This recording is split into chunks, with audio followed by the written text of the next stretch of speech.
अस्सलामु अलैकुम वरहमतुल्लाहि वबरकातुह। बिस्मिल्लाहिर्रहमानिर्रहीम। आज भी क़ुरबानी के ताल्लुक़ से बहुत अहम बात है। सारे हज़रात तवज्जो फ़रमाएँ कि क़ुरबानी के गोश्त और क़ुरबानी के खाल का क्या हुक्म है। क़ुरबानी का गोश्त का हुक्म ये है, अफ़ज़ल और बेहतरीन तरीक़ा ये है कि उस क़ुरबानी के गोश्त के 3 हिस्से किए जाएँ। एक हिस्सा फ़ुक़रा गरीबों के तक़सीम के लिए, और एक हिस्सा अपने रिश्तेदारों की तक़सीम के लिए, और एक हिस्सा ख़ुद अपने इस्तेमाल के लिए। लेकिन कोई आदमी अगर अपना पूरा गोश्त गरीबों में तक़सीम करना चाहे तो वो भी कर सकता है, तक़सीम करना चाहे वो भी कर सकता है, और अगर पूरा गोश्त अपने इस्तेमाल के लिए रखना चाहे तो वो भी कर सकता है। इसी तरीके से क़ुरबानी के गोश्त को वलीमे की दावत में इस्तेमाल करना, अगर कोई आदमी अपने जानवर की क़ुरबानी किए हुए गोश्त को वलीमे की दावत में इस्तेमाल करना चाहे तो कर सकता है।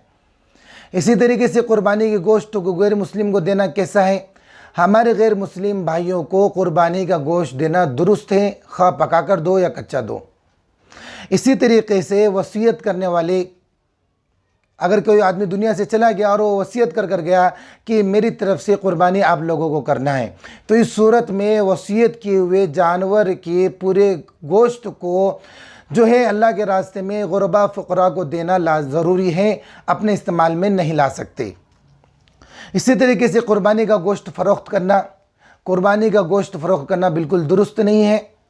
हाँ, अगर इतना ज़्यादा गोश्त है कि अब उसको रखेंगे तो या जो है बांटने का मौका नहीं है, मौका ऐसा नहीं है कि नहीं बांट पा रहे हैं, और अगर रखेंगे तो ख़राब हो जाएगा, तो इस सूरत में क़ुरबानी के गोश्त को फ़रोख्त करके उसकी कीमत को अल्लाह के रास्ते में सदका कर दें। वरना आम तौर पर हम क़ुरबानी के गोश्त को फ़रोख्त ना करें। इसी तरीके से क़ुरबानी के जानवर की खाल, क़ुरबानी के जानवर की खाल को मदरसे के अंदर दे सकते हैं, और अगर अपने इस्तेमाल में लाना चाहें तो बाइन ही उस खाल को कोई बर्तन बना करके या कोई चटाई बना करके उसको भी अपने इस्तेमाल में ला सकता है। लेकिन अगर उसको बेच रहा है तो बेचने के बाद में उसकी कीमत को सदका करना लाजिम आएगा, ज़रूरी आएगा। यानी बाइनी अगर उस खाल को अपने इस्तेमाल में ला रहे हैं तो इस्तेमाल में लेना दुरुस्त है, लेकिन अगर उस खाल को बेच दिए हैं तो फिर उसकी कीमत को सदका करना ज़रूरी और लाजिम होगा। इसी तरीके से खाल और गोश्त की कीमत का सदका करना, खाल की क़ुरबानी की खाल या गोश्त अगर बेच दी जाए तो उसका सदका करना लाजिम आएगा, वाजिब आएगा, जैसे अभी पीछे बात आई है हमारे सामने। क़ुरबानी की खाल को मदारिस में देना बहुत अच्छी बात है, ताकि मदारिस का भी जो है ताउन हो जाए, मदारिस में क़ुरबानी की खाल को दे सकते हैं। क़ुरबानी की खाल को मस्जिदों में देना इस नीयत से मस्जिद में दे रहा है कि मस्जिद में ताउन हो जाए, दुरुस्त नहीं है, क्योंकि मस्जिद में सिर्फ जो है ताउन जो होगा वो जो है इमदाद के ज़रिए से कर सकते हैं, सदका और ज़कात के ज़रिए से मस्जिद के अंदर ताउन नहीं कर सकते। इसी तरीके से क़ुरबानी की खाल या गोश्त के बदले में कपड़ा लेना, अगर क़ुरबानी की खाल या गोश्त के बदले में कपड़ा वगैरह ले लिया जाए तो उसका इस्तेमाल मालिक के लिए दुरुस्त है, उसकी कीमत वाजिब नहीं है। क़ुरबानी के गोश्त के बदले में गल्ला लेकर इस्तेमाल करना, क़ुरबानी का गोश्त देकर अगर फल फ्रूट या खाने की कोई चीज़ ले ली तो उसका इस्तेमाल भी इस्तिहसानन जायज़ है। क़ुरबानी की खाल मालदार को बाइनी इसी तरह हदिया कर देना, दे देना।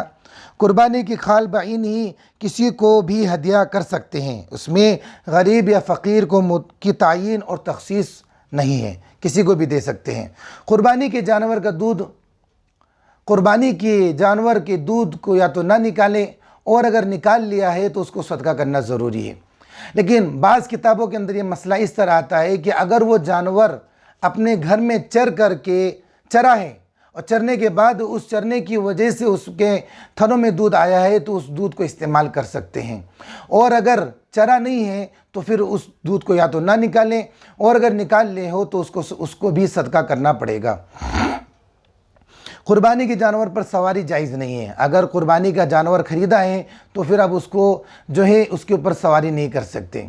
इसी तरीके से क़ुरबानी के जानवर को किराए पर भी नहीं दे सकते, लेकिन अगर क़ुरबानी के जानवर को किराए पर दिया है तो फिर उसकी कीमत को सदका करना लाजिम आएगा। क़ुरबानी के जानवर की रस्सी सदका करना, जो रस्सी कुर्बानी के जानवर के साथ बाज़ार से हम ख़रीद कर लेकर आए हैं, उसकी उस रस्सी को भी सदका करना चाहिए, सदका करना ज़रूरी है। कसाब की उजरत जानवर में से देना, जो कसाई जानवर ज़बह करने के लिए आता है, उस कसाई को जानवर के गोश्त या सीरी या खाल के ज़रिए से उसकी उजरत देना बिल्कुल भी दुरुस्त नहीं है, बल्कि उसकी उजरत अलग से कीमत के ज़रिए से अदा की जाए। बाकी उसकी उजरत को जो है खाल के ज़रिए से या सीरी के ज़रिए से या जो है और किसी गोश्त के ज़रिए से बिल्कुल भी दुरुस्त नहीं है, ऐसा बिल्कुल ना करें।